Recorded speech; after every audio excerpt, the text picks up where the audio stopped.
দামের ব্যাপারে open challenge সাগর electronics, Debnath হসপিটালের কাছে, বাসুদেবপুর, আরামবাগ। যাচাই করুন আজই। সপরিবারে ছুটির মেজাজে আসুন আরামবাগ হোটেল অ্যান্ড রিসর্টসে। Cottage, luxurious rooms, banquets, water parks সমৃদ্ধ। Arambagh hotels and resorts, Arambagh, হুগলিতে। Call 7407000126 for booking. 2.5 লক্ষ মানুষের থেকে বড় স্বার্থ কখনো 250 মানুষের হতে পারে না। তারকেশ্বর বিষ্ণুপুর রেল প্রকল্প নিয়ে ভাবাদিঘি প্রসঙ্গে বলতে গিয়ে নির্দেশ দিল হাইকোর্ট। হাইকোর্টের নির্দেশে নতুন করে আশার আলো দেখছে তারকেশ্বর বিষ্ণুপুর রেল প্রকল্প। এই প্রকল্পের অন্তর্গত ভাবাদিঘির অংশের কাজ আগামী 3 মাসের মধ্যে শেষ করতে হবে, এমনটাই নির্দেশ কলকাতা হাইকোর্টের প্রধান বিচারপতি টি.এস. শিবজ্ঞানমের ডিভিশন বেঞ্চের। পাশাপাশি জমি অধিগ্রহণ বাবদ যেখানে ক্ষতিপূরণ ইতিমধ্যে দেওয়া হয়ে গেছে, সেই অঞ্চলের কাজ 6 সপ্তাহের মধ্যে শুরু করতে হবে, এটাও নির্দেশ আদালতের। সেক্ষেত্রে রেল কর্তৃপক্ষকে সর্বতোভাবে সহযোগিতা করতে ও জমি অধিগ্রহণ সমস্যা মেটাতে রাজ্যকে নির্দেশ দিয়েছে আদালত। অভিযোগ, কাজ শুরু হওয়ার পর গত 8 বছর ধরে বন্ধ হয়ে পড়ে আছে তারকেশ্বর বিষ্ণুপুর এই রেল প্রকল্পের কাজ। গোঘাট ও কামারপুকুরের মধ্যে ভাবাদিঘির উপর দিয়ে রেলপথ তৈরির বিরোধিতায় জনস্বার্থ মামলা দায়ের হয়েছিল হাইকোর্টে। বৃহস্পতিবার সেই সংক্রান্ত মামলার শুনানিতে আদালতের প্রাথমিক পর্যবেক্ষণে প্রধান বিচারপতি বলেন, 2.5 লক্ষ মানুষের স্বার্থ থেকে 250 মানুষের স্বার্থ কখনো বড় হতে পারে না। এটা অমূলক চিন্তাভাবনা।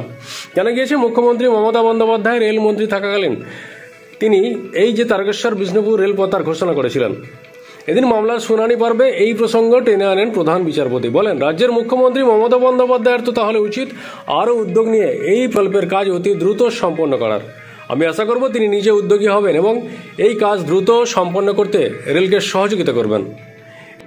এদিন আবেদনকারী স্থানীয়দের আইনজীবী রঘুনাথ চক্রবর্তীর বক্তব্য, দিঘির ওপর দিয়ে রেলপথ হলে দিঘির জলে প্রবাহ বাধা পাবে এবং সমূহ ক্ষতি হবে। তা শুনে বিচারপতি বলেন, আপনি জানেন এখন টেকনোলজি কত উন্নত হয়ে গেছে। বঙ্গোপসাগরের উপর দিয়ে রেল চলে, সমুদ্রের উপর দিয়ে ট্রেন চলে, সেখানে এসব প্রশ্ন আসছে কোথা থেকে? এখন প্রযুক্তি অনেক উন্নত। আইনজীবীর আরও বক্তব্য, দিঘির জল এলাকার মানুষের কৃষিকাজে ব্যবহার করা হয়, সাধারণ দিঘির জল অন্যান্য কাজেও ব্যবহার করা হয়। কিন্তু তার এই যুক্তি সম্পূর্ণ খারিজ করে দিয়েছে আদালত। দেখুন বিস্তারিত। আমরা সবসময় চাইছি ট্রেন যাক, তা বলে ওই যুদ্ধ করে জল দিয়ে যা নিষেধ, জল দিয়ে আমরা সবসময় মানা করছি। এবারে ট্রেন কোন দিকে যাবে না যাবে, এবারে রায়কোর্ট যেমন নির্দেশ দিচ্ছে সেইভাবে একই লাইনে যাচ্ছে রেলপথ। তাহলে এবারে সেইভাবে এখন কি করবেন? এখন কি করবে, এবারে জনতা যেমন বুঝবে করবে, দেশের লোক। আপনি ভাবাদিঘি গ্রামবাসী? হ্যাঁ। আপনার নাম? বাসন্তী পল্লী। Arambagh steel and wooden furniture, নিজস্ব কারখানায় তৈরি যাবতীয় ফার্নিচারের অভিনব সম্ভার। ঠিকানা দেবনাথ নার্সিংহোমের পাশেই, বাসুদেবপুর, আরামবাগ। মানে কি চাইছেন? হাইকোর্ট তো রায় দিয়েছে, কি চাইছেন আপনারা? কি রায় দিয়েছে? 3 মাসের মধ্যে রেলপথ চালু করতে হবে। হ্যাঁ, 3 মাস কেন, আজকে হলো, আজকে আমাদের ভালো হয়। আমরা 2010 সালে মামলা করেছি কোর্টে, আজকে কোর্টে ঘুম ভেঙেছে 14 বছর পর। এটা কোর্টকে ধন্যবাদ জানাচ্ছি। এখন মানে কুম্ভকর্ণের সমাজ পরে ঘুম ভাঙে, আদালতে 12 বা 14 বছর ঘুম ভাঙলো। হ্যাঁ, যদি আদালত যদি ভেবে থাকে কীভাবে কী পদ্ধতি করবে, সে আদালত ঠিক করুক। আমরা তো দেখছি আদালত থেকে বিচার পাবো বলে আদালত ঠিক করে কীভাবে করবে, আমাদের কোনো অসুবিধা নেই। আমরা চাইছি জল বাঁচে, দিকে বাঁচে, চলে আদালত বলেছে যে বঙ্গোপসাগরের ওপর দিয়ে রেলপথ যাচ্ছে। হ্যাঁ, তাহলে এটা কেন আটকে থাকবে? থাকা তো কথা নয়। রেল এখতিয়ার বহির্ভূত কাজ করেছে। একটা ফাঁকা জায়গা শর্ট টাইমে নকশা হলো, সেই নকশা কী করে ঘুরপথে বানবে দিকে এলো, সেটা আদালত খুঁজে বের করুক। আদালতকে জানতে হবে যে রেলপথটা সঠিক হচ্ছে না বেঠিক হচ্ছে, তার জন্য আদালতে গেছি। আদালত সেটা ঠিক করুক। তার এখতিয়ার বহির্ভূত জলাশয় ভরাট বেআইনি, নকশা বেআইনি। একটা শর্টকাটে গোয়ার থেকে জয়রামবাড়ি যে রুটটা হচ্ছে, গোয়ারে ফরেস্ট অফিস হচ্ছে কামারপুকুরের মাঝে ভাবাদিঘি, দিঘিটা কাট করে ঘুরে এসে কীভাবে এসে দিঘিটাকে একবার করে উঠছে, সেটা যদি আদালত দেখতে পায়, যে নকশা দেখে, তাহলে আধা করে আদালত ঘুম ভাঙবে। আদালত তো অন্ধ নয়। এখন কলকাতা হাইকোর্ট রায় দিচ্ছে, আপনারা কি তাহলে সুপ্রিম কোর্টে যাবেন?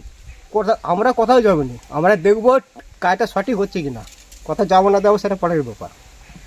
আপনি গ্রামবাসী? আদালত তো বলে দেয়নি যে টিকিটটা ভরাট করে মাই দেখে চলে যাও, সেটা তো বলে দেয়নি। কাজটা করতে আদালত বলেছে, সেটা রেল ঠিক করে, রাজ্য ঠিক করে কীভাবে হবে? আপনার নাম? আপনারা রেল চাইছেন? হ্যাঁ, রেল আমরা প্রথম থেকেই চাইছি। রেলতে সবাই চাই। আন্দোলন আমরা জলাশয়কে বাঁচিয়ে, পরিবেশকে বাঁচিয়ে সুস্থভাবে যাতে রেলটা যেন কমপ্লিট হয়, তার জন্য আমরা বারবার আন্দোলন করেছি। কোর্টে বারে গেছি। হ্যাঁ, কোর্টে 8 দিন ঘুম ভেঙেছে, হয়তো কোর্টে দেখেছে, বুঝতে পেরেছে একটা কিছু করতে হবে, তাই কোর্ট বলছে। এই কোর্ট ঠিক করে কীভাবে হবে? কী নাম আপনাদের? আপনার নাম? আমরা দেরি করবি। গ্রামবাসী? গ্রামবাসী। আপনাদের ভালোবাসার আর এক নাম চন্দন জুয়েলার্স। চন্দন জুয়েলার্স, আরামবাগ, সদরঘাট, হুগলি। দেখুন, দীর্ঘ 10 বছর পর একটা জাজমেন্ট এসছে মহামান্য কলকাতা হাইকোর্টে। এটাতে আমরা খুব খুশি। জাজমেন্ট বলেছে যেটা আমাদের দীর্ঘদিন থেকে গ্রামবাসীদের দাবি ছিল যে দ্রুততার সাথে এই লাইন সম্পন্ন করতে হবে। কীভাবে হবে সেটা রাজ্য সরকার এবং ইস্টার্ন রেলওয়ে ভাবুক। তো সেক্ষেত্রে জাজমেন্ট কপিটা আমরা এখনও হাতে পাইনি। আদালতে দেখলাম লাইভ ভিডিওতে, সেখানে পরিষ্কার বলা আছে 3 মাসের মধ্যে লাইনটা কমপ্লিট করতে হবে। কিভাবে হবে রাজ্য প্রশাসন এবং রেল সেটা ভাববে। এবং কোথাও জাজমেন্টে এটাও বলা নেই যে দিঘি ভরাট করে রেল লাইনটা নিয়ে যেতে হবে।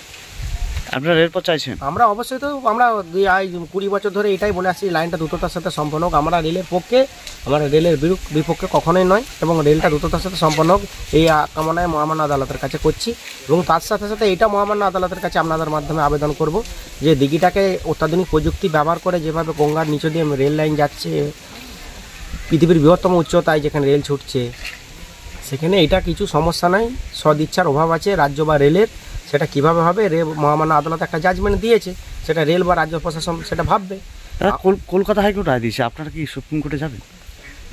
এখনও তো আপনাকে কি বলবো, আমরা জাজমেন্ট কপি এখনও হাতে পাইনি। জাজমেন্ট কপি হাতে পাওয়া পর্যন্ত আমরা আইনজীবীদের সাথে আলোচনা করে গ্রামবাসীরা সেটা সিদ্ধান্ত নেব। আইনজীবীদের সাথে পরামর্শ করে আমরা কীভাবে আইনি লড়াই করবো বা আমাদের কি পরবর্তী পদক্ষেপ হবে সেটা আমরা আমাদের আলোচনা সাপেক্ষেই হবে। আপনারা চাইছেন যে চাইছি জলাশয় বাঁচিয়ে রেলপথ, দিঘি বাঁচিয়ে, পুকুর বাঁচুক, দিঘি বাঁচুক, পরিবেশও রক্ষা হোক, তার সাথে সাথে রেলটাও চলুক। আচ্ছা, আপনারা তো দিঘি রক্ষার কমিটির একটা বানিয়েছেন, সেই জায়গাতে রাজনৈতিক প্রেশার কিরকমভাবে কি আসছে? রাজনৈতিক প্রেশার দেখুন, দীর্ঘ 10-12 বছর ধরে রাজনৈতিক প্রেশার তো গ্রামবাসীদের উপর আছে। সেক্ষেত্রে বিভিন্ন মামলা মোকদ্দমা, মিথ্যা মামলা হয়েছে, বাড়িঘর ভাঙচুর হয়েছে, মানুষকে হ্যারাসমেন্ট করেছে, গামছাড়া করে দিয়েছে, ঘর ছাড়া করে দিয়েছে, রাতের পর রাত পুরুষরা সব গামছাড়া হয়ে গেছে। সেই সব উপেক্ষা করে আমরা আইনের প্রতি আস্থা রেখে আমরা এতদিন ভারতের সংবিধানকে মান্যতা দিয়ে আমরা এই ভাবাদিগির মানুষটা আঁকড়ে ধরে বেঁচেছিল এবং আগামী দিনেও থাকবে। আমরা আইনের বাইরে নয়, আর ভারতবর্ষের সংবিধানের বাইরে কেউ নয়। আমরা সব ভারতবর্ষের নাগরিক। আমরা আইনকে শ্রদ্ধা জানাবো, আদালতকে শ্রদ্ধা জানাবো এবং আদালত যেটা জাজমেন্ট দিয়েছে সেটা আইনিভাবে কিভাবে লড়াই করা যায় বা কিভাবে কি করণীয় আছে সেটা জাজমেন্ট কপি আমরা হাতে পেলে আমরা সেটা আইনি পরবর্তী পদক্ষেপ নিয়ে আসবো। কোনো রকম রাজনৈতিক দল কি আপনাদেরকে সাপোর্ট করছে? না, এখানে কোনো রাজনৈতিক সাপোর্ট নাই। এটা আমাদের নিছকই আমাদের পূর্বপুরুষের রেখে যাওয়া সম্পত্তি, সেটা রক্ষার্থে আমরা আইনের দ্বারস্থ হয়েছি। আপনার নাম? আমার নাম সুকুমার রায়। সম্পূর্ণ ঘরোয়া পদ্ধতিতে চাতালে শুকিয়ে তৈরি কৃষ্ণভোগ মিনিকেট, ডহর, বাঁশকাঠি, মহারাজা জিরাকাঠি ও দুধেশ্বরীর মতো উন্নত কোয়ালিটির চাল। এই সমস্ত চাল পাইকারি মূল্যে পেতে অবশ্যই আসুন ভালো গুণমানের চাউলের একমাত্র বিশ্বস্ত প্রতিষ্ঠান মালতীমাতা হাইস্কিং মিলে। প্রোপাইটার পবন নন্দী ও জীবন নন্দী। ঠিকানা সুপারা, চাদুর, আরামবাগ, হুগলি। সন্তানের পরে মন বসছে না, প্রচুর পরিশ্রম করেও আপনি আশানুরূপ পারিশ্রমিক পাচ্ছেন না, যার ফলে আর্থিক সংকট আপনার জীবনে দুঃখ এবং চাপের ছায়া ফেলেছে। দেনার ভারে জর্জরিত স্বামী স্ত্রীর মধ্যে প্রতিনিয়ত ভুল বোঝাবুঝি বেড়েই চলেছে। নতুন বাড়ি কিনেছেন, কিন্তু সেই স্বপ্নের বাড়িটা যেন আরও দুর্ভোগ নিয়ে এসছে আপনার জীবনে। আপনি ভাবছেন সস্তায় পাওয়া বাড়িটা নেওয়াটাই কি সঠিক সিদ্ধান্ত ছিল? এমনই সব দ্বিধাদ্বন্দ্ব এবং জীবনের কঠিন মুহূর্তে আপনাকে সঠিক পথে পরিচালিত করবেন আন্তর্জাতিক খ্যাতিসম্পন্ন স্বর্ণপদক ও স্বর্ণ মুকুটপ্রাপ্ত ডক্টর অজয় শাস্ত্রী। তিনি শুধু আপনাকে পথই দেখাবেন না, আপনার জীবনে সত্যিকারের সুখ, শান্তি, ঐশ্বর্য, অর্থ যেন সঠিক সময় আপনার কাছে পৌঁছে দেয় সেই দায়িত্বও নেবেন। তার অভিজ্ঞতা এবং জ্ঞানের আলোতে আপনার জীবন হয়ে উঠতে পারে নিরুদ্বেগ ও সমৃদ্ধির পথে ধাবমান। তাই আর দেরি নয়, স্ক্রিনে দেওয়া নাম্বারে এখনই ফোন করে ডক্টর অজয় শাস্ত্রীর সাথে যোগাযোগ করুন। কে জানেন, হয়তো একটিমাত্র ফোনই আপনার জীবনকে বদলে দিতে পারে। চুড়ি, তুমি নারীর প্রিয় সব উৎসবে। বাউটি, বালা, চূড়, মান্তাসা দেখলাম মন ভরে। জনপ্রিয়তায় আজও সেরা মিনা করা ঝুমকা। কানে দিলাম কানপাশা, পূরণ হলো সব আশা। হাতের আঙুলের আংটি নানা ডিজাইনে পাবে। ঐতিহ্যবাহী নেকলেস আজও মনে ধরে। জড়োয়া, সীতাহার সবার নজর কাড়ে। তাই তো বিয়েতে পেলে এত গয়না সবার মনে ধরে। নতুন সম্পর্কের শুরুটা আজও সোনার মতো খাঁটি। যখন সেরা জিনিস, সেরা কালেকশন, সাথে ন্যায্য দাম, তবে উন্নতর কেন? অর্ধশত বছরের বিশ্বাস, আপনাদের ভালোবাসার আর এক নাম চন্দন জুয়েলার্স, আরামবাগ, সদরঘাট, হুগলি।